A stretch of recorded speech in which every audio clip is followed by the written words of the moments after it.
Aujourd'hui, nous allons lire ensemble 3 textes. Et je vous invite à ouvrir les Bibles.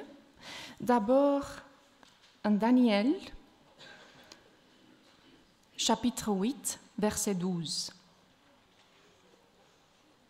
Daniel 8,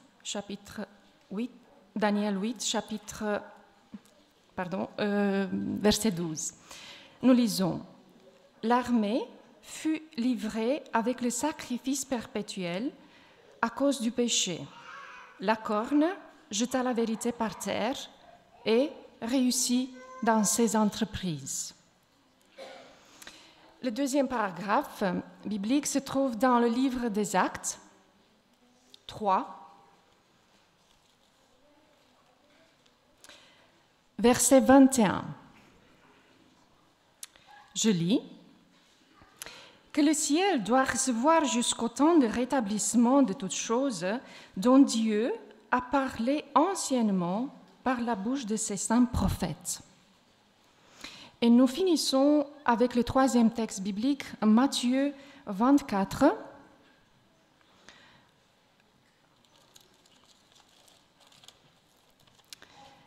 versets 32 et 33. Instruisez-vous par une comparaison tirée du figuier. Dès que ses branches deviennent tendres et que les feuilles poussent, vous connaissez que l'été est proche. De même, quand vous verrez toutes ces choses, sachez que le Fils de l'homme est proche à la porte. Que Dieu bénisse sa parole. Amen.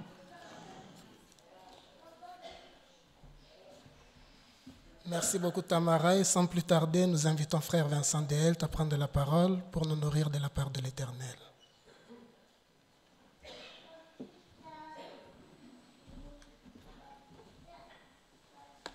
Merci beaucoup. Oui. Merci. Alors à tous un bon sabbat. Donc mon nom est Vincent Dehelt, je suis le papa de Hannah. Et ce n'est pas la première fois que je suis ici, donc la dernière fois, c'était dans l'été. Je ne sais pas si vous vous souvenez quel était le sujet à ce moment-là, mais je vous avais amené dans l'histoire adventiste. Non pas parce que je suis professeur de l'histoire, mais tout simplement parce qu'en fait, c'est Ellen White elle-même qui nous conseille d'étudier l'histoire, non simplement pour savoir ce qui se passe, ce qui est intéressant, parce que c'est en comprenant l'histoire que nous comprenons également l'actualité. Mais il n'y a pas que ça. Une deuxième raison, c'est que quand on voit comment Dieu a agi dans le passé, on comprendra également comment il agira dans le futur. Alors, le texte ou le titre qui va apparaître probablement prochainement nous démontre qu'aujourd'hui, j'ai à nouveau m'approfondir sur l'histoire. Voilà, ça c'est le titre. Donc cette fois-ci, ce ne sera pas l'histoire spécifique adventiste, mais ce sera un peu plus large, le protestantisme. Et on verra qu'en étudiant le protestantisme, on verra 2 choses. Premièrement, que le protestantisme, en fait, c'est le fruit d'une promesse que Dieu nous a faite. Et de 2, c'est qu'en étudiant et en voyant ce qui se passe avec le protestantisme, c'est également un signe que nous devons reconnaître. Alors, je vais essayer de voir comment... Trop vite. Voilà. Désolé, je vais un peu trop vite. Je vais encore devoir avoir l'habitude d'utiliser ce système. Alors, premièrement, quand même, 2 textes qui nous aident à comprendre l'importance qu'on devrait accorder à un certain nombre de choses. Je crois que tout le monde sait que la parole de Dieu est comme une lumière. Mais il n'y a pas que la parole de Dieu. Donc, c'est dans le psaume 119 que nous voyons que la parole est une lampe à nos pieds. Mais dans Isaïe, il y a également un texte qui devrait quand même nous porter attention. Dans Isaïe, nous lisons que non seulement la parole de Dieu est une lampe, mais que nous, en tant que peuple, le peuple de Dieu est également appelé à être une lumière. Et je crois que c'est ce texte, c'est cet appel qui est la base de la prédication de ce matin. Alors, on peut commencer avec une question. C'est la question, pourquoi est-ce qu'il y a tant de dénominations chrétiennes? Parce que ce n'a pas toujours été le cas. Tout au début, il y avait une église, il y avait une dénomination. Les apôtres ont fait un très grand travail missionnaire, et ce très grand travail missionnaire a vu comme fruit une église qui grandit, qui grandit, qui grandit. C'était une église. Alors pourquoi est-ce que du jour d'aujourd'hui, nous avons tant de dénominations? Alors comme je disais, il y a l'apôtre Paul qui a fait un très grand travail missionnaire, mais il n'y a pas que l'apôtre Paul. Il faut savoir que tous les apôtres ont été dans les 4 coins du monde. Donc, la parole de Dieu a été apportée jusqu'en Inde, elle a été apportée en Éthiopie, elle a été apportée au Kazakhstan, etc. Donc, elle a été portée très très loin. Ce n'est pas parce que l'apôtre Paul parle surtout de ses voyages dans ce qui est actuellement la Turquie et la Grèce, que ça se limite à ces pays-là. En fait, la parole de Dieu a été apportée jusqu'au bout du monde. Et la force par laquelle cette parole a été apportée, c'est-à-dire par la bénédiction du Saint-Esprit, a fait de sorte que même des empereurs ont entendu cette parole. Et non simplement entendu, mais ils ont également approfondi. Alors, le premier empereur qui s'est nommé chrétien, c'est Constantin. Alors, pourquoi est-ce qu'on devrait connaître Constantin, l'empereur Constantin? C'est parce que c'est lui qui a décrété la première loi du dimanche. On verra ensuite pourquoi. Mais c'est quand même important de savoir, c'est que en tant qu'empereur, il s'est converti vers le christianisme. Le deuxième empereur qui a fait quelque chose de similaire, c'est Justinien. Et Justinien, il est connu dans l'histoire comme étant l'empereur qui a décrété que l'évêque de Rome soit le premier entre ses égaux. Et c'est ce décret-là qui a, mis la base pour ce que, du jour d'aujourd'hui, nous connaissons la papauté. Alors, pourquoi est-ce que ces empereurs romains, qui étaient auparavant païens, pourquoi est-ce qu'ils ont accordé une telle importance au christianisme? Peut-être qu'ils ont été touchés par la parole de Dieu, mais ils avaient également un but politique. Le grand problème, c'était que cet empire romain était en train de s'écrouler. Il y avait tellement de peuples, il y avait tellement de différences, et il n'y avait plus rien qui faisait une union entre tous ces peuples. Et donc, Constantin et Justinien, tous deux, étaient en train de rechercher quelque chose qui pouvait fonctionner comme une sorte de ciment entre tous ces différents peuples. Et ils ont compris qu'en fait, le christianisme était déjà tellement répandu dans tout l'Empire romain qu'en fait, le christianisme pouvait servir comme ce ciment. Et il ne faut pas oublier que l'Église, à ce moment-là, sortait justement de la période, une période pleine de persécution. Et quand on lit les 7 lettres qu'on retrouve dans l'Apocalypse, on est dans cette période, on est dans la période de Pergame. Donc la période de Pergame, c'est quoi? C'est la période où l'Église est en train de rechercher,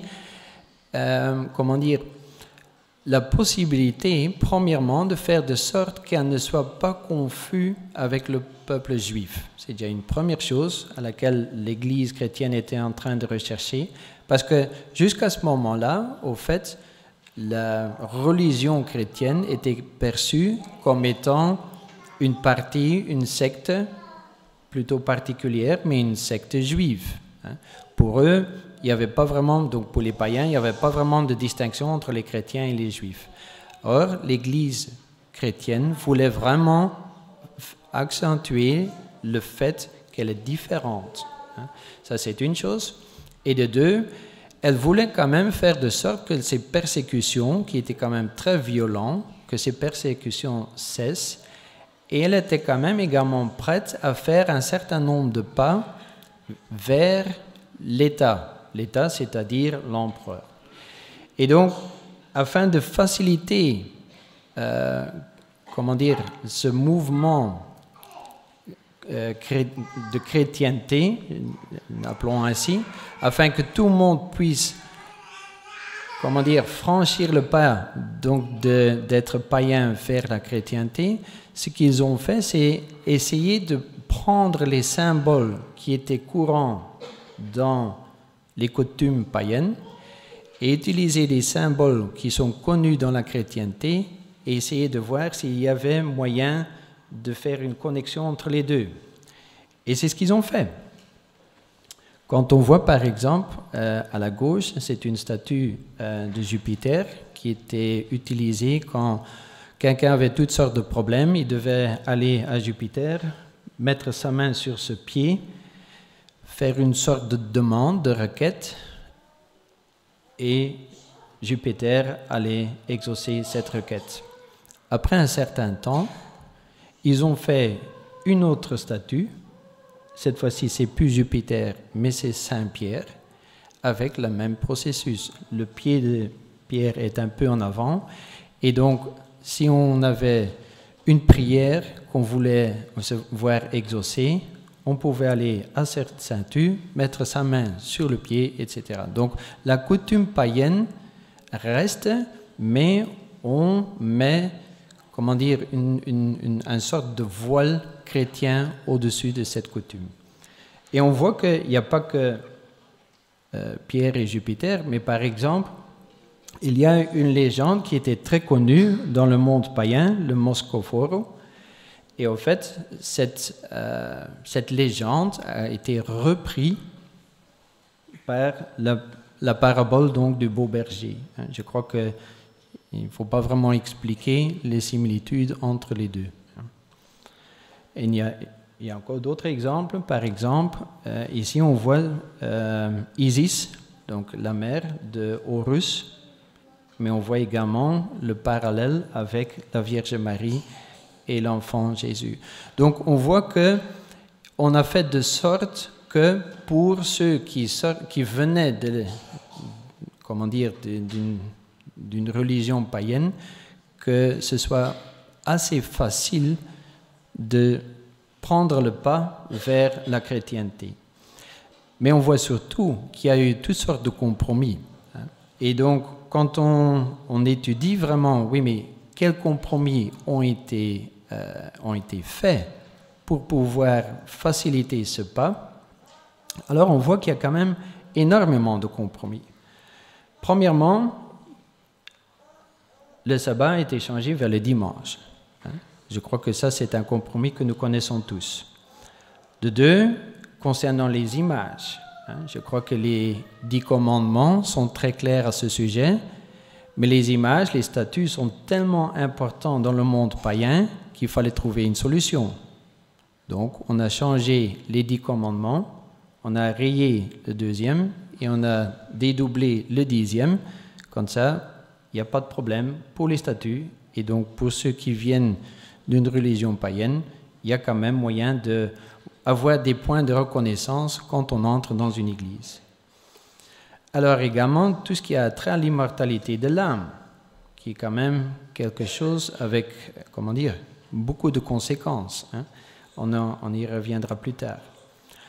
L'idée du purgatoire, et avec le purgatoire, il y a les indulgences. Donc, je crois que du jour d'aujourd'hui, nous comprenons que nous sommes sauvés pas par les œuvres, mais par grâce. Mais les indulgences, toute la théorie des indulgences va vraiment à l'encontre de ce que la Bible nous enseigne comme étant être sauvé par la grâce. Alors, il y a le baptême, il y a également le fait que Jésus n'est plus perçu comme le seul médiateur. Mais si on commet un péché, dorénavant, ce n'est plus en prière vers Jésus, mais on doit aller se confesser vers un prêtre.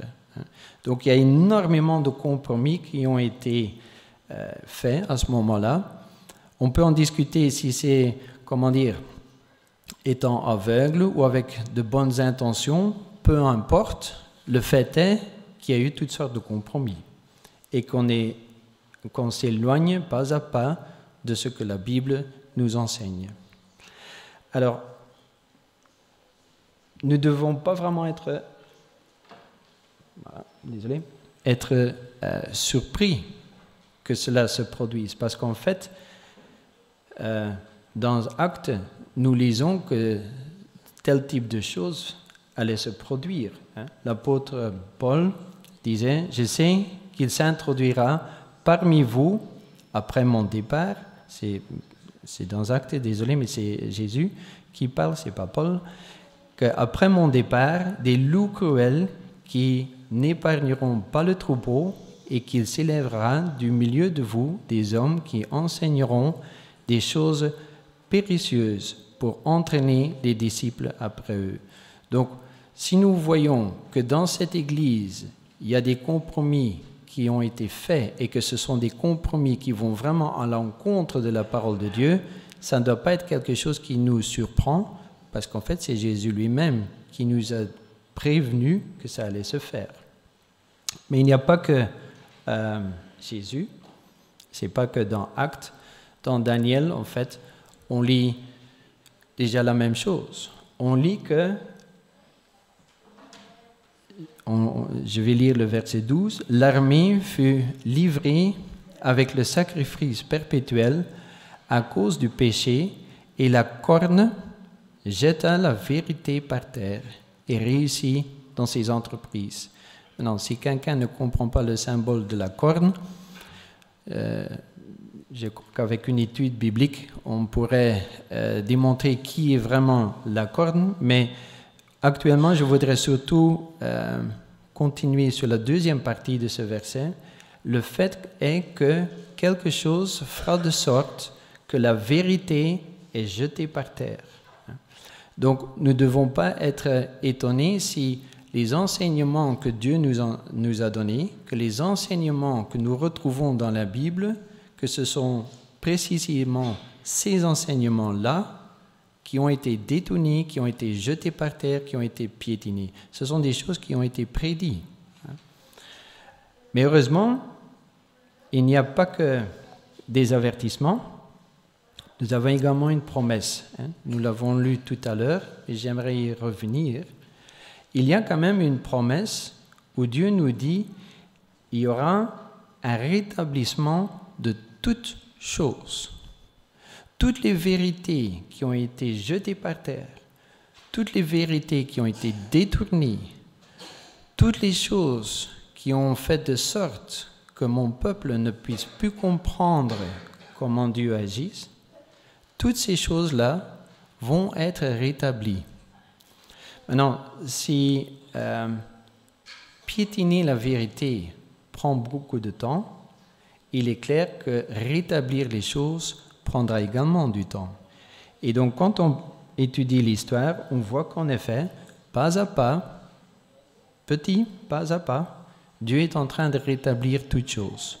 Et on pourrait dire qu'en fait, il a commencé dans les années, fin des années 1200, 1280, 1300, deux personnes ont commencé à faire un travail immense, c'est-à-dire à la droite, Pierre Valdo, c'est quelqu'un qui habitait dans la région de Lyon et a fait de sorte que la Bible a été traduite dans la langue qui était à ce moment-là coutume dans cette région. C'est une langue qui était plus ou moins semblable à ce qu'on appelle actuellement l'occitan, donc une sorte de français. Mais ce qui est important, c'est qu'en fait, c'était la langue que tout un chacun pouvait lire, comprendre, étudier et surtout faire de sorte que si on est instruit d'une certaine façon, si quelqu'un dit quelque chose, on peut voir si c'est en effet quelque chose qui correspond avec la Bible, parce que c'est une langue qu'on peut lire nous-mêmes. Jusqu'à ce moment-là, en fait, la Bible était uniquement en latin. et comme quasiment personne ne comprenait le latin, on ne pouvait jamais contrôler. Hein. Parce que ça, c'est au fait quelque chose qui est important à comprendre. Pourquoi est-ce que tous ces compromis ont pu se réaliser? Tout simplement parce que le peuple de Dieu n'avait plus accès à la parole de Dieu. Hein. Nous avons commencé à dire que la parole de Dieu est une lumière. Ben, Satan a fait de sorte, le premier pas que Satan a fait est faire de sorte que la parole de Dieu ne soit plus accessible. Et une fois que cette parole n'était plus accessible, on voit que petit à petit, tous ces compromis ont été faits. Mais Dieu rétablit toutes choses et il commence également avec cette première base. La base est la parole de Dieu. Et donc, à gauche, nous voyons John Wycliffe qui a fait de même en anglais. Donc, la Bible était, depuis les fin des années 1200, début 1300, accessible dans une langue qu'on comprenait. Alors, après, nous avons John Huss. Ce serait intéressant d'approfondir également sa vie. C'est également donc un des réformateurs. Mais ce que je voudrais surtout apporter, c'est donc, ou souligner, c'est que sa réforme a fait de sorte qu'il a été condamné au bûcher. Et au moment où il était donc sur ce bûcher, en flammes, il a prononcé une phrase qui, à ce moment-là, semblait très, très bizarre. Il y avait quasiment personne qui comprenait ce qu'il était ou ce qu'il voulait dire. Ils ont compris les mots, mais ils n'ont pas vraiment compris ce qu'il voulait dire. Et la phrase que John Huss a prononcée, c'est « Aujourd'hui, vous brûlez une noix, mais un cygne renaît de ses cendres et vous ne pourrez plus le faire rôtir. » C'est un peu bizarre quand on est en train de brûler, de prononcer telle parole, mais bon, ils ont noté, disons qu'ils ont retenu cette phrase, et c'est 100 ans après qu'ils ont compris ce qu'au fait John Huss a vraiment dit. Parce qu'en fait, dans l'ancien tchèque, parce que John Huss était tchèque, dans l'ancien tchèque, le mot qui est traduit ou qui est compris comme « wa » était un mot qui était très similaire à son nom, « Huss ». Donc, ils étaient en train de rôtir une noix, ils étaient en train de le brûler, ils étaient vraiment en train de le faire à ce moment-là, quand il était en train de prononcer cette phrase. Mais le mot « cygne » dans l'ancien allemand, non pas tchèque, mais dans l'ancien allemand, c'est « luder ». Et Luder, au moment où Martin Luther a commencé son ministère, ils ont commencé à comprendre ce que John Huss avait dit. Après que cette loi a été brûlée, viendra un cygne, Martin Luther, et celui-là, on ne le fera pas taire. Et en effet, Martin Luther a fait un travail énorme. C'est Martin Luther, par exemple, qui a, dans ses 95 thèses, ce qu'il a surtout démontré, c'est que quand on commet un péché, il n'y a qu'un seul médiateur. Donc, il a dénoncé tout ce système d'indulgence, tout ce système de purgatoire, etc. Il a clairement dénoncé que rien de tout cela était biblique.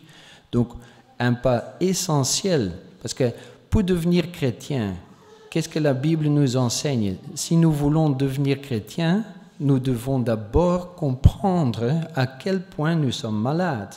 Si nous ne sentons pas pécheurs, pourquoi est-ce que nous devons être sauvés? Si nous avons besoin d'un sauveur, nous devons tout d'abord comprendre que nous sommes dans un état où nous ne sommes pas sauvés. Donc, toute cette idée donc, que nous devons comprendre que nous sommes pécheurs, que nous sommes, mais que nous sommes également complètement, que nous avons besoin de la grâce de Jésus pour faire quelque chose à ce problème. Tout ça, c'est essentiel. Si nous ne comprenons pas notre état, nous n'aurons jamais besoin d'un sauveur, nous n'allons jamais prier afin que le Rédempteur puisse faire quelque chose dans notre cœur. Donc, c'est quelque chose d'essentiel et c'est Martin Luther qui a remis ça en avant. Mais ce que peu de personnes soulignent, c'est que, au fait, Martin Luther était un moine catholique. Il était très, très catholique. Donc, son idée n'était absolument pas de lancer une révolution. Loin de là. Bien au contraire. Au début, il avait une très grande réticence de dire ce qu'il pensait. Il avait un très grand problème en lui-même, parce que quelque part, il avait compris que la Bible enseignait quelque chose et que l'Église enseignait totalement quelque chose de différent. Et ce n'était absolument pas dans son caractère et dans sa volonté de mettre toute l'Europe à feu et à sang, bien au contraire. Mais qu'est-ce qui l'a fait changer? C'est au moment où il a compris les prophéties, à nouveau la parole de Dieu, il a étudié la parole de Dieu à nouveau et à nouveau, et au moment où il a compris l'identité de la petite corne, à ce moment-là, il a commencé à parler.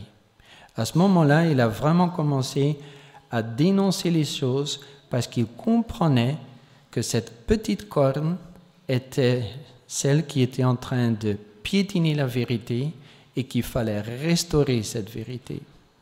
Et donc, on voit que, pas à pas, en fait, de réformateur en réformateur, les vérités sont en train d'être rétablies, comme Dieu l'a promis. Toute chose, toute vérité qui a été piétinée sera rétablie, pas à pas. Le grand problème, c'est que une fois que le réformateur devient âgé et que son ministère cesse, c'est que ceux qui ont entendu l'appel du réformateur restent au point où le réformateur est resté. Il ne continue pas.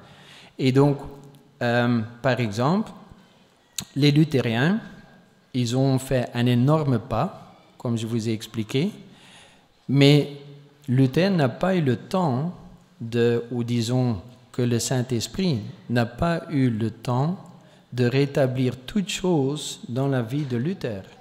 Ce qu'il voulait dire, c'est qu'au moment où Luther décède, parce qu'il était âgé, il y avait encore beaucoup de vérités à rétablir, le travail n'était pas terminé.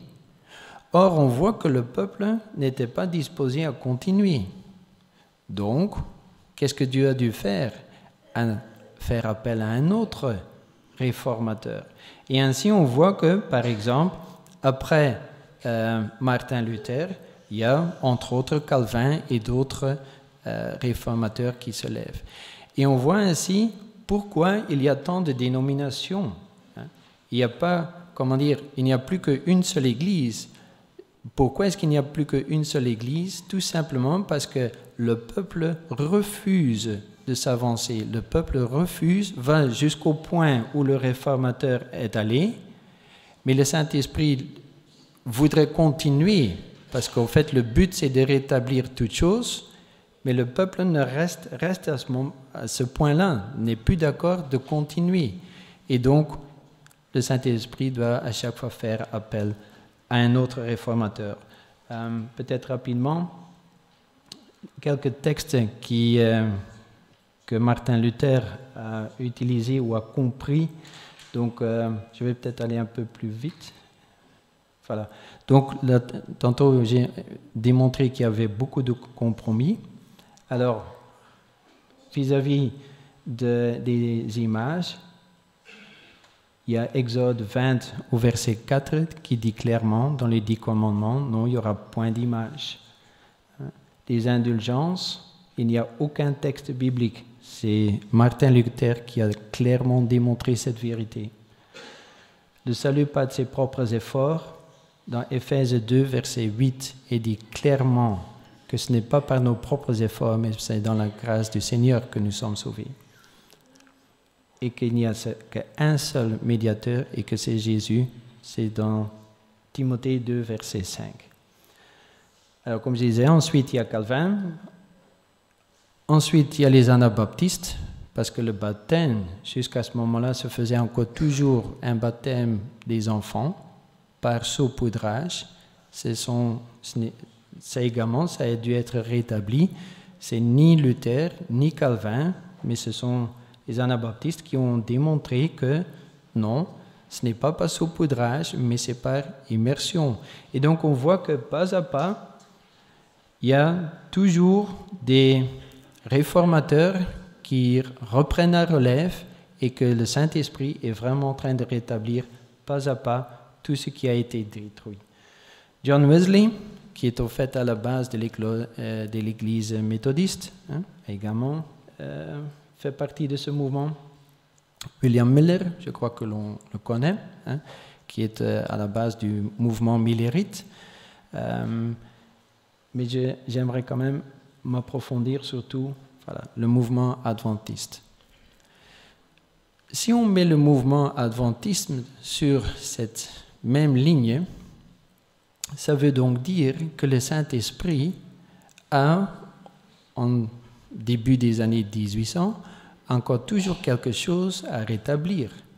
Parce que c'est ça que nous devons voir, c'est que le mouvement protestant, c'est pas un mouvement politique, c'est pas un mouvement qui, que tout d'un coup quelqu'un se lève le matin en disant « Ah, je vais lancer une nouvelle idée ». Non, j'espère que c'est clair. Le mouvement protestant, en fait, c'est acte 3 qui devient une réalité où Dieu nous promet que chaque chose sera rétablie. Donc, si on met le mouvement adventisme dans cette ligne, ça veut dire que le Saint-Esprit avait encore toujours quelque chose à rétablir au début des années 1800. Alors, si on veut comprendre quel est le but, pourquoi est-ce que le mouvement et l'Église adventiste est nécessaire, il faut savoir qu'est-ce que le Saint-Esprit a essayé de rétablir en lançant ce mouvement. Alors, quand on approfondit la théologie ou ce que le mouvement adventisme a remis en avant, en fait, il y a 4 choses. Premièrement, c'est que dans chaque dénomination chrétienne, on est convaincu que nous allons évoluer vers une période qui est en fait similaire au Jardin d'Éden et que durant 1000 ans, nous allons vivre dans une situation parfaite. Et à la fin de ces 1000 ans, Jésus revient.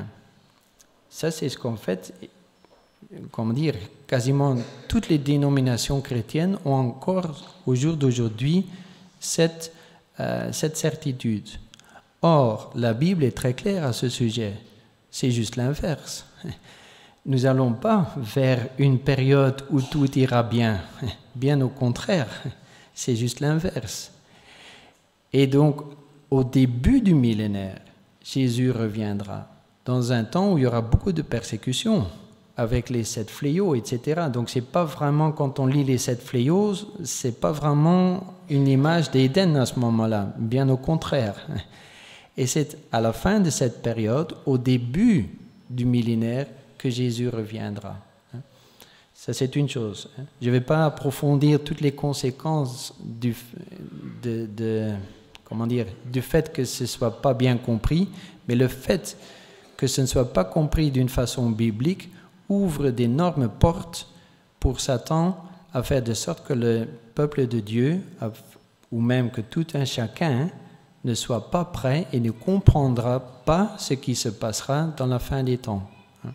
Donc il est important de montrer, Bible en main, que non, nous n'allons pas vers une période, un millénaire où tout sera parfait.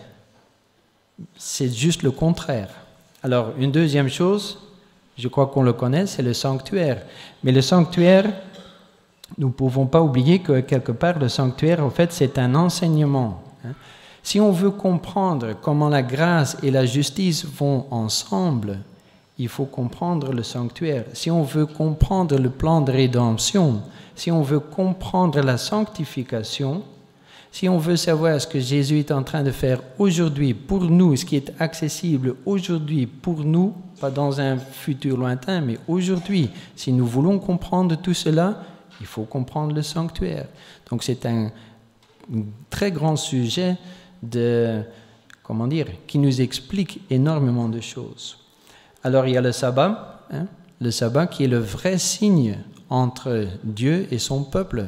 Ce n'est pas la croix, ce n'est pas un poisson, mais c'est le sabbat. L'unique signe que Dieu nous a donné quand on a la Bible en main, c'est que c'est le sabbat qui est le signe qu'il soit Dieu et que nous sommes son peuple. Et le sabbat est clairement relié avec la création, la rédemption et la sanctification. Le numéro 4, la condition des morts. J'en ai parlé là tantôt avec les compromis, mais il faut savoir que si on ne comprend pas la vraie condition des morts, ça veut dire que nous sommes ouverts au spiritisme.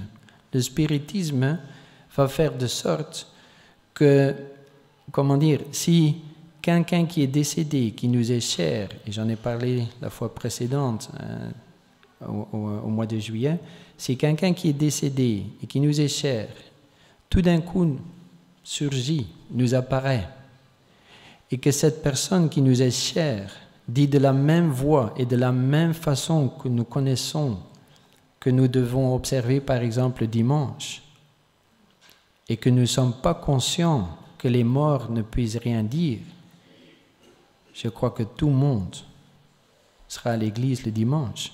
Donc il est impératif de comprendre la vraie condition des morts. Et j'ai mis entre parenthèses la déviation du grand fleuve. Quand on connaît l'Apocalypse, la bête et la grande prostituée vont pouvoir faire les choses qu'ils sont en train de faire, tout simplement parce qu'ils ont ce grand fleuve. Un grand fleuve qui est un torrent, c'est très dur à arrêter. C'est très, très dur. Donc, quand il y a une grande masse de foule, quand il y a des millions de personnes qui sont, agitées par toutes sortes de sentiments, c'est très dur de démontrer alors avec la Bible en main, avec un argument rationnel, faites attention. Mais quand même, parce qu'en fait, on a vu, quand on connaît ce qui s'est passé dans l'Ancien Testament, Babylone, qui était comme quelque chose qui était imprenable, le grand fleuve de l'Euphrate, qui était un fleuve qu'on pouvait difficilement passer. Qu'est-ce que les prophéties nous apprennent? Les prophéties nous apprennent, c'est qu'en asséchant ce grand fleuve, ce grand torrent, quand les masses ne seront plus ou ne peuvent plus être, excitées par toutes sortes de choses que l'on perçoit, que c'est à ce moment-là que les choses vont s'apaiser et que Babylone tombera.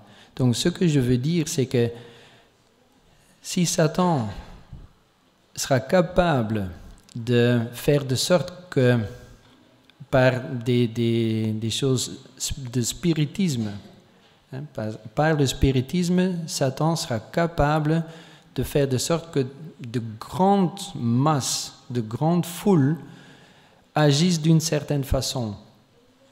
La seule chose qu'on pourra faire pour arrêter ce grand torrent qui ira dans une certaine direction, c'est de démontrer quelle est la vraie condition des morts et donc de démontrer que ce spiritisme et que ce qui apparaît n'est pas ce que l'on pense, mais que c'est tout autre chose. Donc cela démontre que connaître et que le fait que le Saint-Esprit est en train de rétablir toutes ces choses, ce sont des choses qui sont essentielles. Si on ne comprend pas ces choses, si on ne prend pas ces choses à cœur, nous ne serons pas prêts pour ce qui arrivera dans le futur. Et alors, à côté de ces 4 points théologiques, il y a encore un 5e point qui était tout petit, tout au début du mouvement adventiste, mais qui est devenu de plus en plus grand, c'est donc l'esprit de la prophétie. Ces 5 points sont 5 points qui sont caractéristiques pour le mouvement adventiste, et n'oublions pas que l'Église adventiste est en fait l'Église qui surgit de ce mouvement.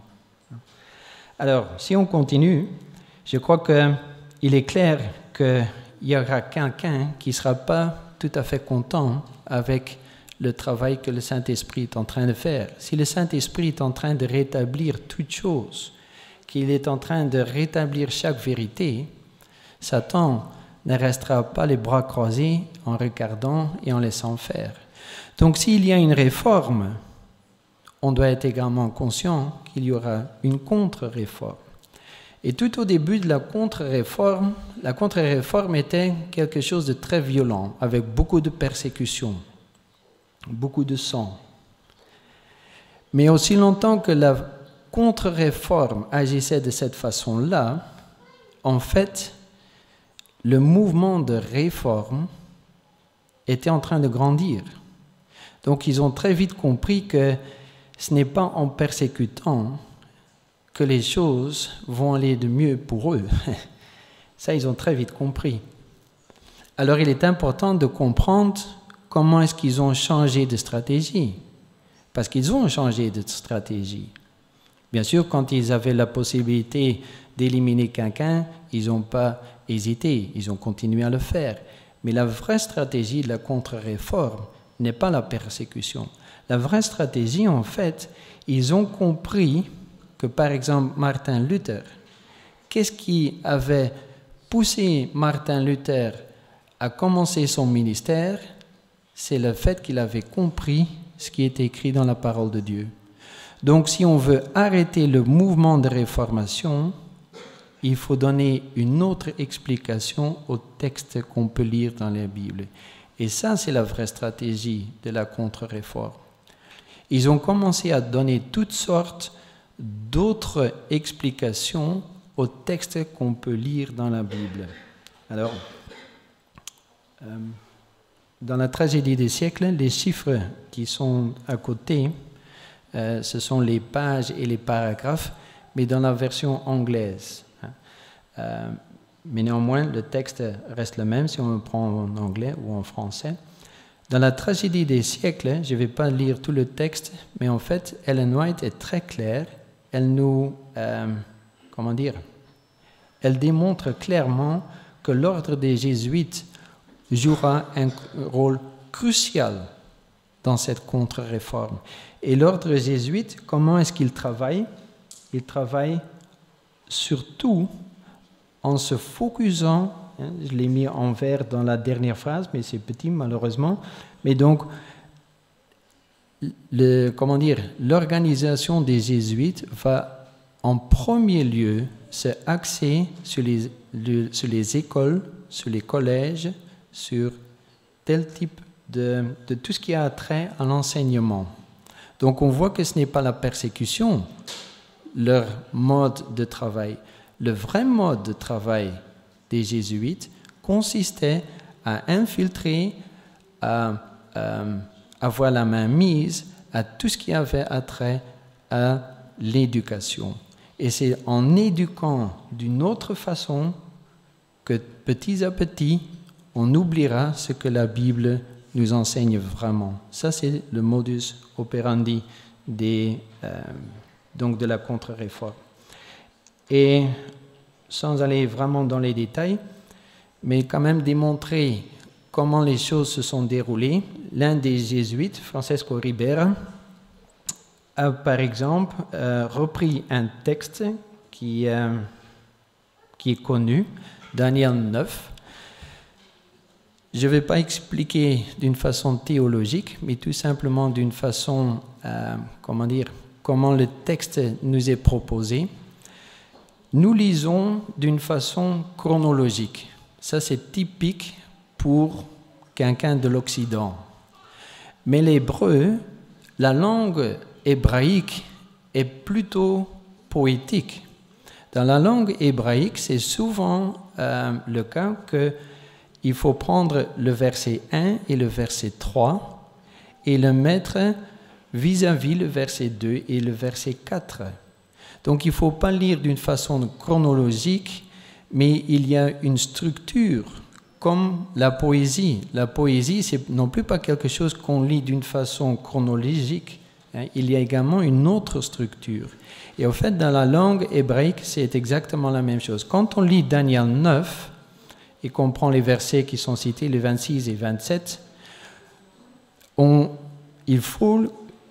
quand on lit les textes comme ils sont indiqués, que la première partie et la partie au milieu font un ensemble et que les parties en blanc font un ensemble, on arrive à comprendre ce que le texte nous explique, et cette explication ira de pair avec tous les autres textes de l'Apocalypse, etc.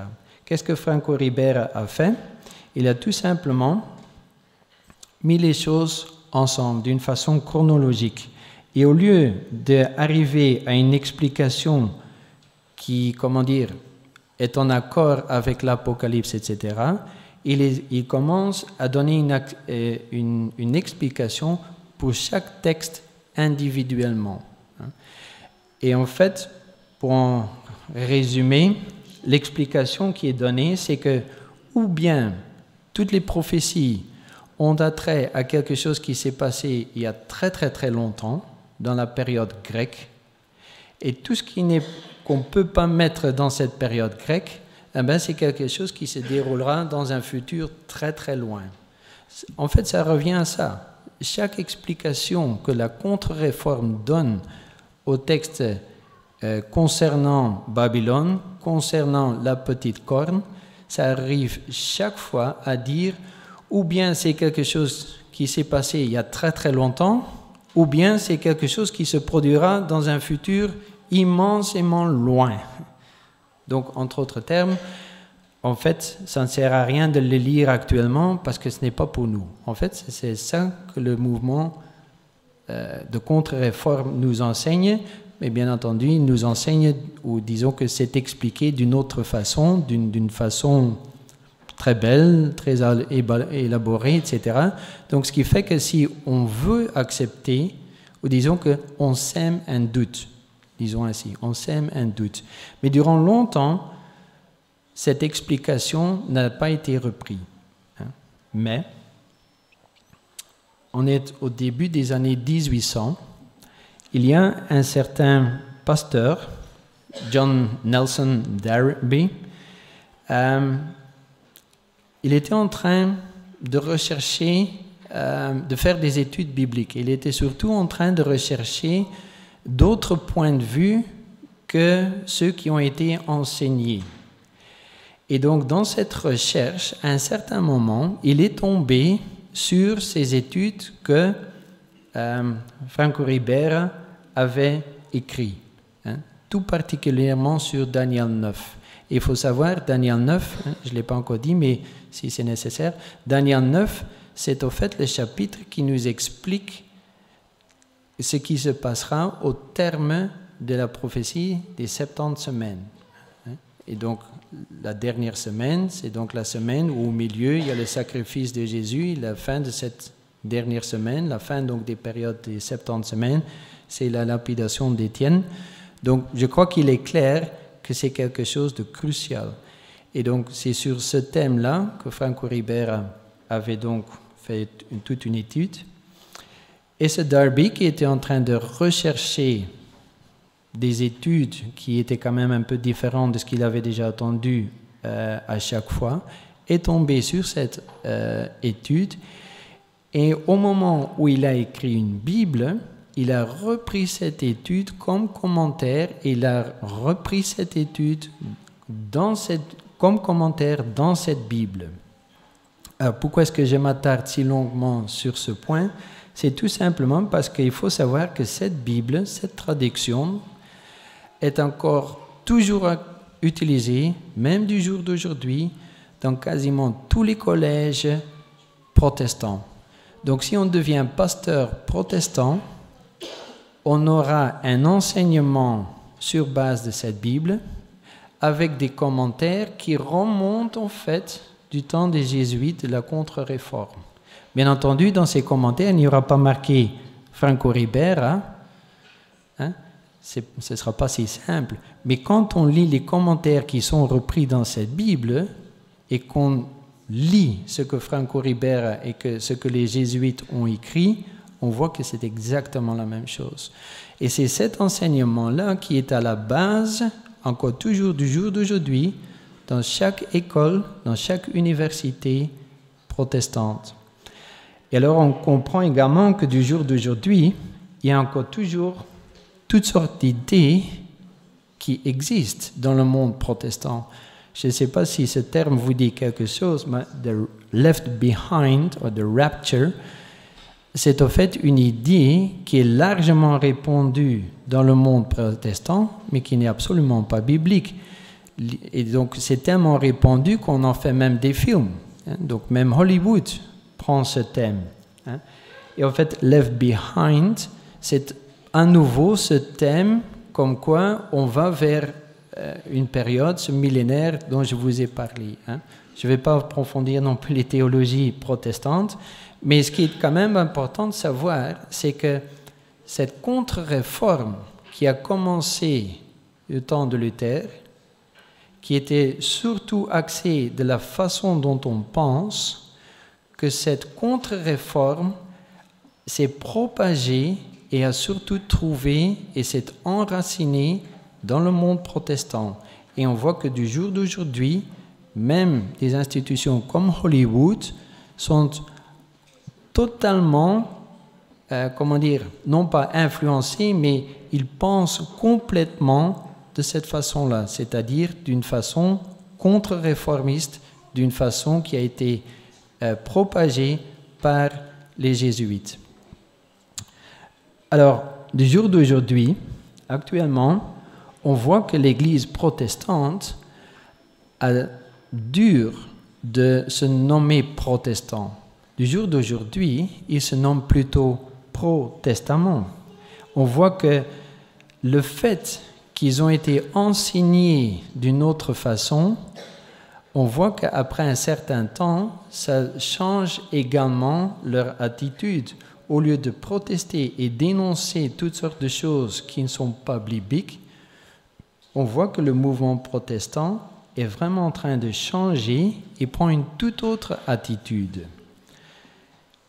En 1999, il y a déjà quelque temps, mais quand même, le 31 octobre 1999, il y a une déclaration commune qui a été édifiée et signée entre, d'un côté, l'Église romaine, la papauté, disons, et de l'autre côté, l'Église luthérienne.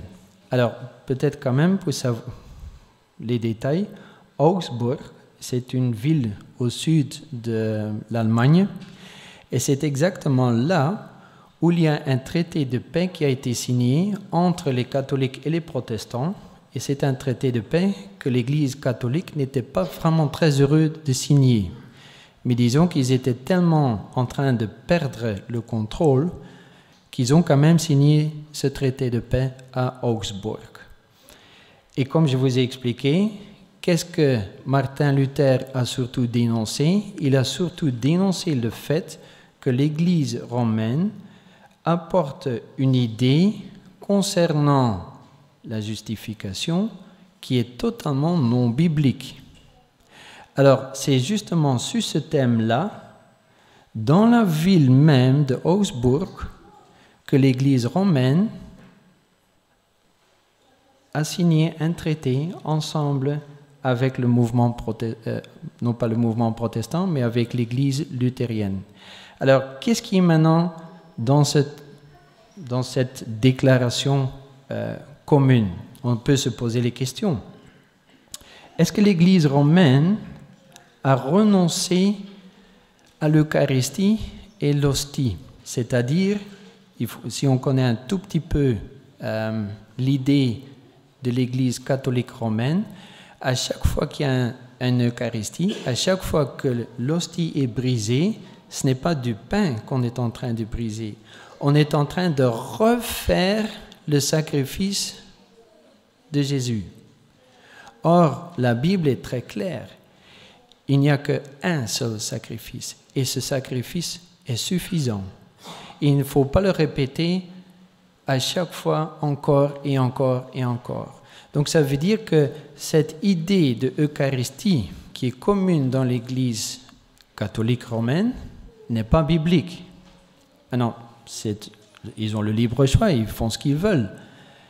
Mais la question est, au moment où le mouvement luthérien va signer un document comme étant un commun accord, et on voit que l'Église catholique ne change rien sur son point de vue de l'Eucharistie et de l'hostie, on peut quand même se poser la question, oui, mais qui est-ce qui a changé alors?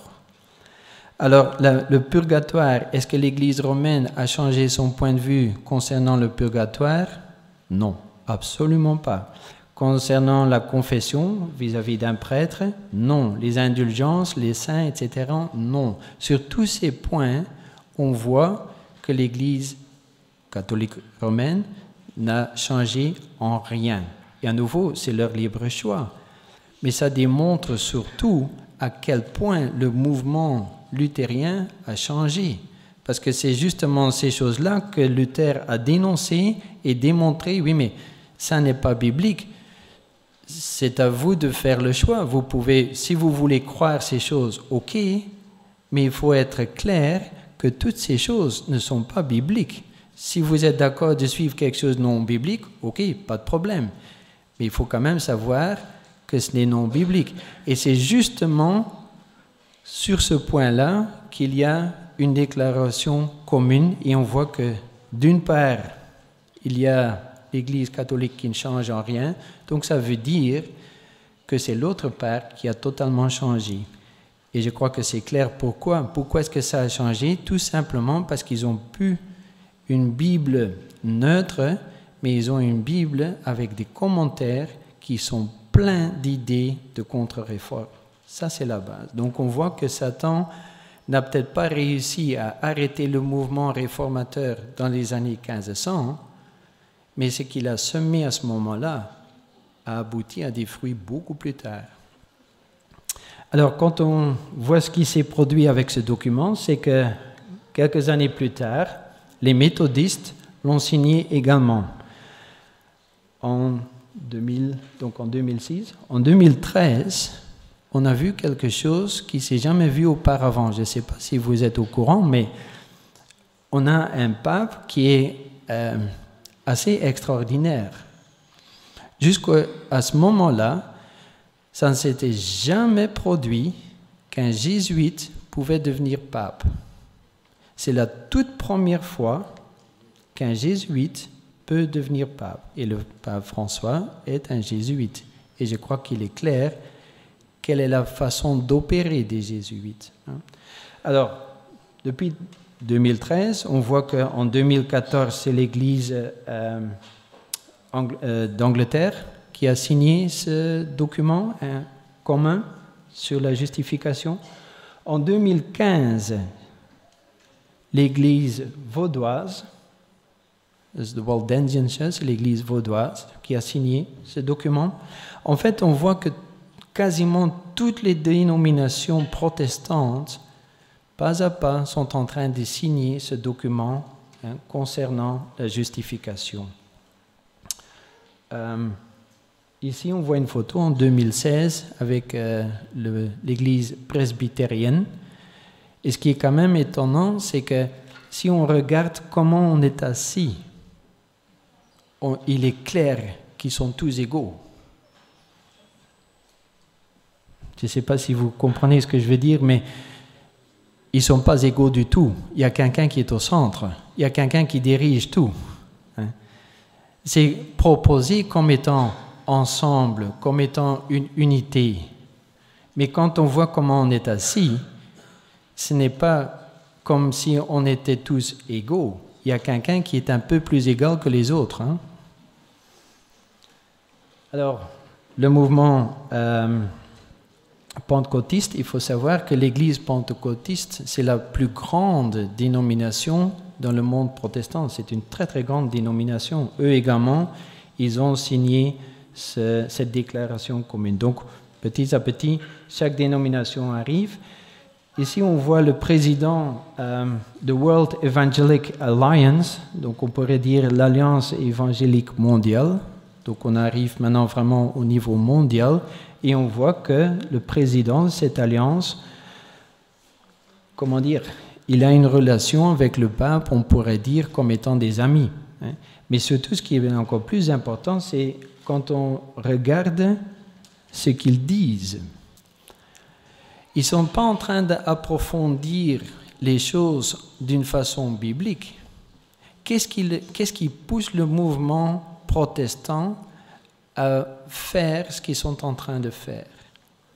Eh bien, quand on écoute ce que ce président de cette alliance mondiale des églises évangéliques dit, il dit, quand j'ai rencontré le pape, il y avait un esprit qui était semblable à Jean 17. Non, Jean 17, si vous prenez dans votre Bible Jean 17, c'est au fait le chapitre où il y a cette prière de Jésus qui est en train de prier pour une unité. Mais quand on lit les textes vraiment, Dieu est surtout en train de prier afin qu'il y ait une unité sur base de la parole de Dieu. Mais bon, c'est connu comme étant la prière de l'unité. Et donc, on fait référence à ce texte sur base à le Saint-Esprit est en train de travailler sur l'unité. C'est la volonté de Jésus que nous agissons d'une façon afin d'accroître l'unité. Donc, c'est de cette façon-là qu'on propose les choses. On n'est pas en train de prendre la Bible en disant, OK, sur base de ce texte, on va revoir notre point de vue. Non, c'est tout simplement, on ressent une unité, on ressent quelque chose de spécial et nous sommes appelés d'agir de telle façon. Ça, c'est au fait ce que ce président lui-même dit. Ce sont ses paroles. On peut continuer, mais disons que ça revient à cela. Alors, pour continuer, à un certain moment, donc on est en 2014, le pape a invité des personnes qui sont pour nous peut-être peu connues, mais aux États-Unis, ce sont des gens qui sont très très connus. Toutes ces personnes, ce sont en fait des évangélistes qui ont un ministère sur la télévision. Et donc, ce petit groupe a une audience de plus de 1 million de personnes aux États-Unis. Et c'est à travers de eux que le pape a lancé une idée. Et son idée était que au 500e anniversaire de la Réforme, il faut savoir que Martin Luther a donc mis cette thèse, c'est 95 thèses, en 1517, le 31 octobre, pour être précisément, 1517. Ça veut dire qu'en 2017, il y avait exactement 500 ans. Et l'Église romaine aime les symboles. On l'a déjà vu, Augsbourg n'était pas une ville qui a été prise par coïncidence. Et cette date est une date que le pape ne voulait absolument pas laisser passer ainsi. Et il voulait absolument organiser comme quelque chose comme un anniversaire. Et durant cet anniversaire, il voulait signer en fait une déclaration commune de paix pour l'unité dans le travail missionnaire. Je vais répéter. Donc, ce que le pape proposait à ce moment-là, c'est une déclaration commune de paix pour l'unité dans le travail missionnaire. Alors, à nouveau, la Bible est claire. Qu'est-ce que la lumière a de commun avec l'obscurité? Si on veut faire un travail missionnaire ensemble, on doit quand même d'abord avoir le même message. Si on n'a pas le même message, qu'est-ce qu'on fera ensemble? Donc ça veut dire, si on est prêt à travailler dorénavant d'une façon commune, eh bien, ça veut dire qu'on est d'accord que dorénavant on a le même message. Et qu'en fait, la seule chose qu'on est encore en train de dire, c'est la paix. Parce que ça, c'est au fait le sujet dont on parle à nouveau, à nouveau et à nouveau. C'est toujours l'unité sur base de la paix. Mais les textes bibliques sont clairs. Quand on parle de paix, au moment où il y a danger, on est en train d'égarer le peuple de Dieu. Et Ézéchiel est très clair à ce sujet. Il n'y a, à ce moment-ci, on n'a, pas besoin de parler de paix. Il faut expliquer ce que les prophéties nous donnent comme message. Alors, comme je disais, c'était en 2014. En 2016, ils ont fait un travail quand même sérieux pour préparer les églises protestantes. Ici, on voit toutes les villes où il y a eu toutes sortes d'événements pour préparer l'anniversaire en 2017. On voit également pourquoi nous, on n'est pas vraiment au courant de toutes ces choses. C'est surtout dans le monde protestant que ça s'est déroulé. Et en effet, en 2017, en 2017, il y a donc cette déclaration commune. Mais à nouveau, quand on lit ce que le mouvement protestant dit en vers, est écrit que le protestantisme est perçu, non pas a été, mais est perçu comme étant un mouvement qui a déchiré le christianisme. Ça, c'est en fait ce qui a été écrit. Donc, ça, c'est ce qui fait partie de cette déclaration commune, qui sont d'accord de, quand ils regardent le passé, les protestants sont d'accord de dire, oui, mais le fait que Martin Luther a agi de cette façon-là, ça fait de sorte qu'il y a eu une déchirure dans le christianisme, ça veut dire qu'il n'y a plus d'unité, ça veut dire que le Saint-Esprit n'a plus pu faire son travail, etc., etc. Ça, c'est ce qu'en fait, ils sont en train de dire. Mais à nouveau, quand on lit ce qui est dans Acte 3, on l'a déjà lu quelques fois ce texte, dans Acte 3, il y a cette promesse que Dieu dit que toute chose sera rétablie. Donc, le mouvement protestant, comme on l'a vu, n'est pas un mouvement politique, mais c'est le Saint-Esprit qui est en train de rétablir chaque vérité, pas à pas. Et quand on décide de dire dorénavant que ce mouvement, ce n'est pas le travail du Saint-Esprit, mais c'est au fait la cause d'une déchirure, on doit prendre conscience qu'à ce moment-là, on est en train de parler contre le travail du Saint-Esprit. Donc, mettre sa signature sur un document, c'est facile, mais en supporter les conséquences, c'est encore toute autre chose. Je crois que nous devons être très clairs à ce sujet. C'est vrai que Dieu aimerait voir une unité, mais soyons quand même clairs, si Jésus dit ma parole et la façon dont Jésus regarde dans Apocalypse 1, la façon dont il regarde et la façon dont il parle, c'est comme une épée tranchante. Ce n'est pas avec une épée tranchante qu'on fait une unité. Et pourquoi est-ce que sa parole est une épée tranchante et pourquoi est-ce qu'il regarde de cette façon-là? C'est tout simplement parce qu'on a besoin de faire la distinction entre vérité et mensonge ou déception. Et donc, si on prend la décision de se rallier à la déception, on doit prendre conscience qu'à ce moment-là, on est surtout en train d'agir non pas contre Martin Luther, parce que lui, il est en train de dormir, mais on est surtout en train d'agir contre le Saint-Esprit à ce moment-là, parce que c'est le Saint-Esprit qui est en train de travailler et rétablir chaque vérité pas à pas. Voilà, un autre texte qui a été publié en 2017 sur ce même thème. Là, on souligne une véritable fraternité, donc cette unité, fraternité, etc.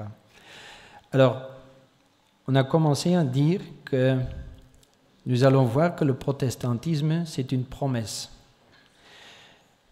Pour clôturer, j'aimerais démontrer que le protestantisme est non seulement la promesse que Dieu a faite qu'il allait rétablir pas à pas chaque vérité, mais c'est surtout un signe, surtout pour nous, aujourd'hui, actuellement, en ce moment même. Dans le commentaire biblique de l'Église adventiste, la première phrase, je vais uniquement lire ce qui est en vert, la toute première phrase nous dit « Quand le protestantisme va donner la main vers les forces romaines, à ce moment-là, nous devons savoir que nous sommes donc tout près de la loi qui ira à l'encontre de la loi du sabbat qui est au fait le signe de la création de Dieu. » Donc, je reviens maintenant à cette première phrase.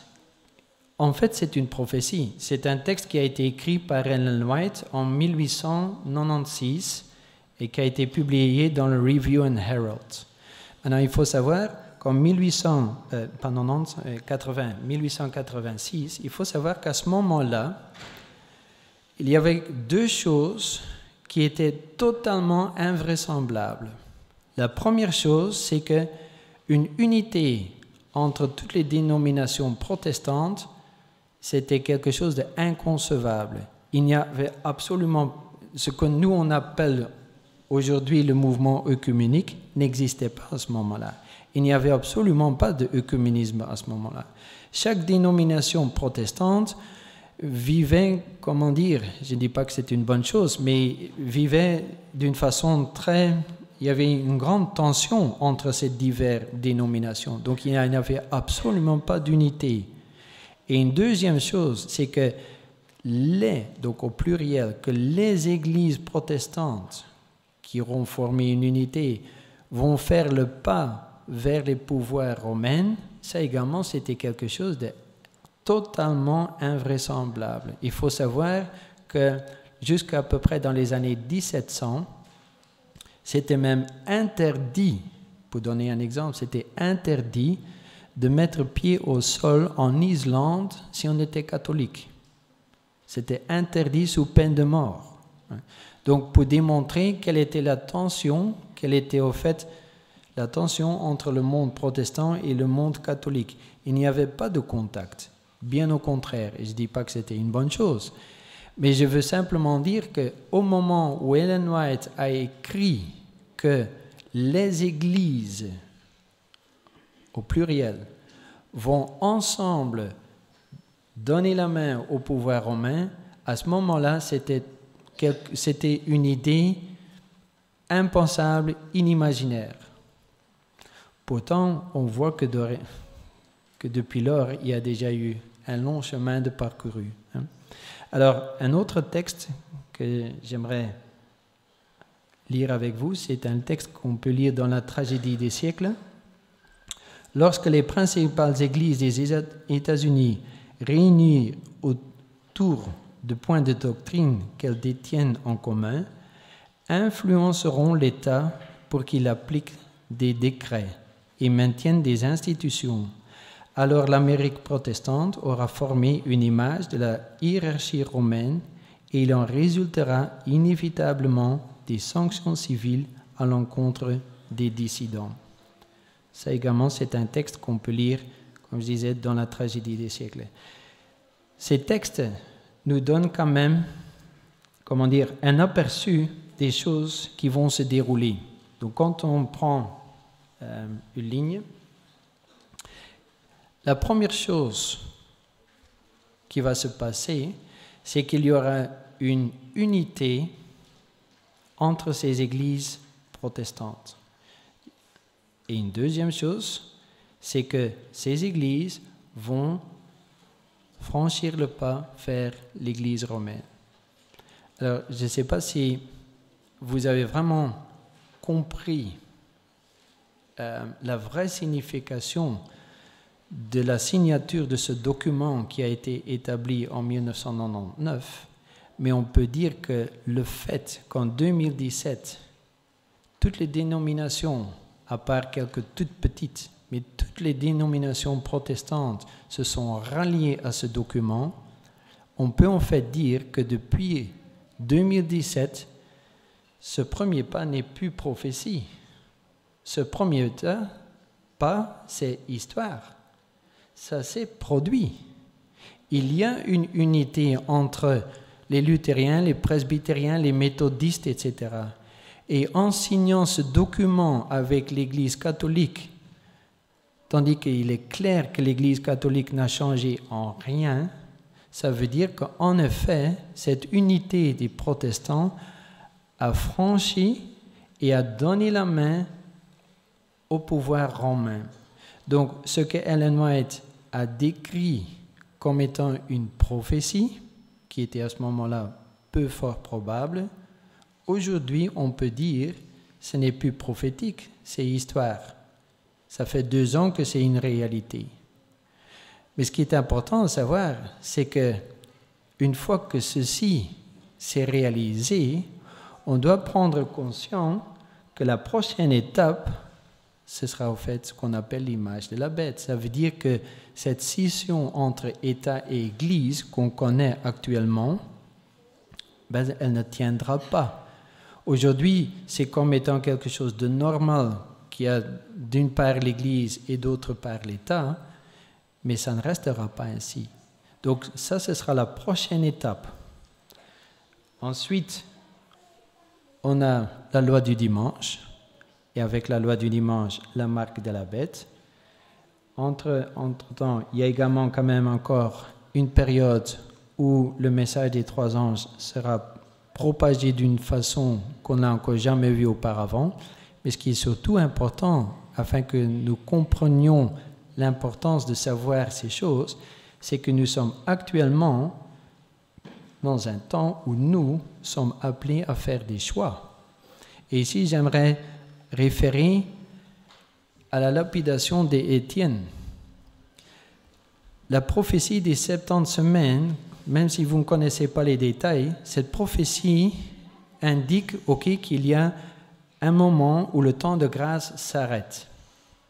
C'est à la lapidation d'Étienne. Mais il faut quand même se poser la question, si quelqu'un qui a vécu la crucifixion de Jésus 3 ans et demi auparavant, qui n'était à ce moment-là pas encore la clôture du temps de grâce. Si quelqu'un à ce moment-là prend le choix de ne pas accepter le sacrifice de Jésus,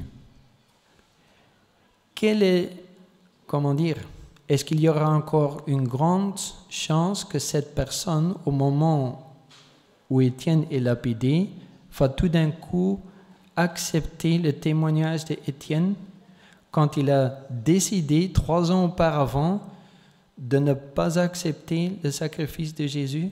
Je crois que c'est très peu probable. Donc ça veut dire, si les prophéties nous expliquent que le temps de grâce se termine dans un moment quelque part dans le futur, est-ce que cela veut dire que, ce n'est que ce jour-là qui sera décisif? Non. Ce qui se passera ce jour-là, ce sera fortement déterminé par les décisions qu'on aura prises durant la période qui précède. Quelqu'un qui a accepté le sacrifice de Jésus à la croix, ou peu de temps après, aura accepté plus que probablement le témoignage d'Étienne. Mais celui qui a refusé le sacrifice de Jésus, c'est très peu probable qu'il aura accepté le témoignage d'Étienne. Ça veut dire que si les prophéties nous disent que quelque chose est encore dans le futur, ça ne veut pour ça pas dire qu'aujourd'hui on n'a rien à faire. Bien au contraire. Maintenant, nous vivons dans un temps où nous allons prendre des choix, et ce sont des choix capitaux. Parce que pour être prêt à subir les persécutions à cause de la loi du dimanche, on sera seulement prêt à subir ces persécutions si on prend aujourd'hui le choix de mettre Dieu en avant et de mettre nous-mêmes sur le deuxième plan. Si on n'a pas l'habitude aujourd'hui de faire tel choix, alors je crois que c'est très peu probable qu'au moment où il y a la loi du dimanche, qu'à ce moment-là on dit « Ah, et maintenant je suis prêt à perdre tout, et je suis prêt à être humilié, et je suis prêt à laisser tout tomber à la gloire de Dieu. » Si on n'a jamais fait ce choix auparavant, c'est très très peu probable. Donc ça veut dire que toutes ces prophéties, en sachant que la première étape est déjà passée, ça devrait nous, nous faire prendre une prise de conscience que nous sommes dans un temps extraordinaire, mais d'une importance capitale. Les choix qu'on prend aujourd'hui auront des conséquences pour l'avenir énormes. Alors, il y a encore plusieurs textes que je pourrais encore partager avec vous, mais le temps avance, donc je vais également un peu avancer. Voilà. Alors, pourquoi accorder tant d'importance à ce sujet? Je crois qu'il est important de souligner que, en fait, le fait qu'on parle de ce sujet, ça n'a rien à voir avec le mouvement protestant ou avec l'Église catholique ou l'Église adventiste, etc. Car le roi Salomon est très clair à ce sujet. Il n'y a rien de nouveau. Il n'y a rien de nouveau. L'un n'est pas mieux ou pire que l'autre. Ils sont tous les mêmes.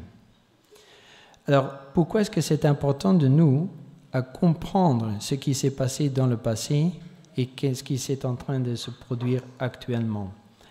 Est-ce qu'on peut dire que le vrai problème, c'est le mouvement œcuménique ou est-ce que c'est la papauté ou les dirigeants d'église?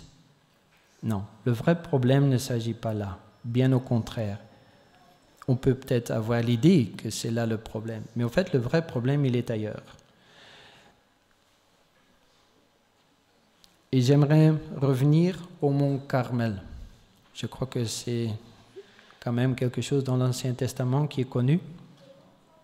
C'est sur cette montagne que Élie fait cette prière et qu'il y a donc le sacrifice qui est brûlé par Dieu. Mais quel est en fait maintenant le vrai miracle? Est-ce que c'est un miracle que Dieu peut faire tomber la foudre et consumer un sacrifice? Si on croit vraiment que Dieu est, qu'il peut tout faire, je crois que c'est pas vraiment quelque chose de très compliqué de faire descendre du feu et de consumer un sacrifice. C'est pas très compliqué si on peut tout faire.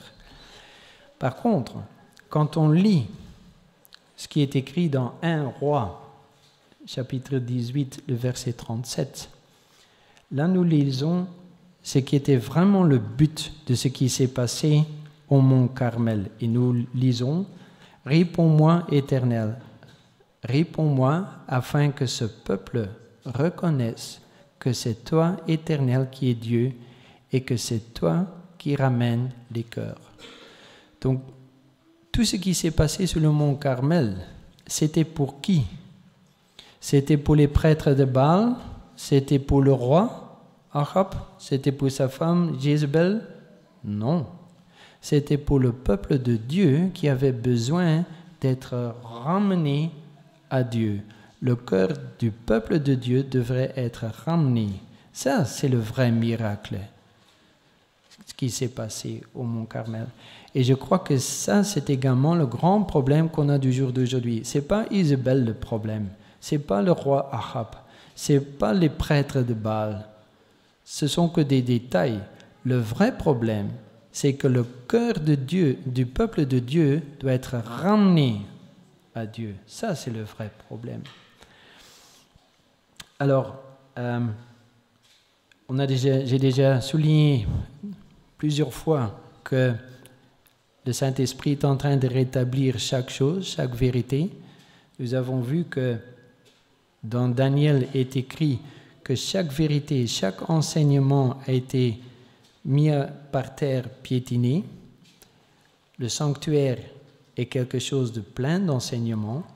Chaque aspect du sanctuaire a été détourné. Ça veut dire que chaque aspect du sanctuaire sera rétabli. tout à la fin, c'est une étude sur elle-même, donc c'est dommage que je dois rester bref, mais qu'est-ce qu'il y a tout à la fin du sanctuaire? Tout à la fin, il y a 3 choses. Il y a l'arche avec les commandements, il y a la cruche avec la manne, et il y a la canne de Aaron qui a fleuri. Alors, si toute chose doit être rétablie, quelles sont les choses qui sont au centre avec ces 3 choses-là? Je crois que l'arche, je crois que c'est assez clair, c'est le sabbat. Pour les 2 autres, c'est un peu moins clair. Et je vais simplement encore prendre 2-3 minutes pour approfondir la canne de Aaron. Ce bâton qui a fleuri a fait de sorte que Aaron est, il y avait beaucoup de personnes qui étaient en train de se poser la question, oui, mais est-ce que c'est bien normal que Aaron soit le grand prêtre? Et donc, il devait être, confirmé. Merci. Il devait être confirmé. Et donc, le fait qu'il ait fleuri, ça veut dire qu'il est confirmé comme étant un prêtre. Maintenant, être prêtre, ça veut dire quoi? Et si on connaît le Nouveau Testament, ce que Pierre a écrit, nous sommes également appelés être prêtres. Maintenant, si un prêtre est confirmé, qu'est-ce que ça veut dire? Ça veut dire qu'il est loin. Il y a quelque chose qui se fait avant que quelqu'un est prêtre. Ça veut dire qu'on prend une huile très spécifique, et quand on lit Lévitique 8, on voit que cette huile est très spéciale, et on la met sur la tête. Alors, pourquoi sur la tête? Ça ne se fait pas, ce n'est pas par hasard, il y a une signification. Parce que si on prend de l'huile et on la verse sur la tête, qu'est-ce qui se passe? Cette huile va commencer à couler sur toute la personne. Sur ses yeux, sur ses oreilles, sur sa bouche, sur son nez, sur sa peau, sur toute la personne. Quelle est la signification? Ça veut dire que cette personne a, tout ce que nous avons reçu, donc ça veut dire tout ce que nous voyons, tout ce que nous attendons, tout ce que nous parlons, tout ce que nous ressentons, devrait être à la gloire de Dieu. Et au moment où nous acceptons d'être prêtres, en fait, on prend l'engagement de dire, dorénavant, tout ce que je regarderai, ce sera à ta gloire. Et si quelque chose n'est pas à ta gloire, je ne le regarde pas parce que ça me fortifie pas. Ça ne va pas me fortifier. Tout ce que j'écoute, ce sera à ta gloire. Et si ce n'est pas à ta gloire, je n'écoute pas. Donc, ça, c'est au fait la vraie signification de cette huile. Et donc, si ça, c'est également quelque chose qui doit être rétabli à la fin, nous devons prendre conscience que nous sommes appelés à être sanctifiés de la même façon que les prêtres. Ça veut dire que nous sommes appelés à faire de sorte que tout ce que nous regardons, tout ce que nous disons, tout ce que nous sentons, tout ce que nous mangeons, tout ce que nous écoutons, tout ça, ça doit être à la gloire de Dieu, et tout ce qui n'est pas à la gloire de Dieu, on élimine. Et si on n'est pas prêt à faire ce pas, les conséquences sont très grandes. Et je crois que Dieu est très patient, mais nous devons surtout prendre conscience que le temps s'écoule et le premier pas a déjà été franchi et le deuxième pas, il est juste devant nous. Et la seule chose qui fait de sorte que ce deuxième pas n'est pas encore réalité, c'est tout simplement parce que Dieu sait que son peuple n'est pas encore prêt. Et il attend le temps qu'il peut attendre afin d'espérer que son peuple puisse enfin prendre conscience de l'urgence de se sanctifier comme les prêtres. Alors j'aimerais clôturer avec le texte dans Ézéchiel où nous pouvons lire « Je leur donnais aussi mes sabbats comme un signe entre moi et toi. et entre moi et eux, pour qu'ils connussent que je suis l'Éternel qui les sanctifie. Alors, ce serait ma prière en Jésus, que nous puissions tous ouvrir notre cœur afin que nous soyons sanctifiés et que Jésus, que Dieu puisse être glorifié à travers tout ce que nous faisons. Amen.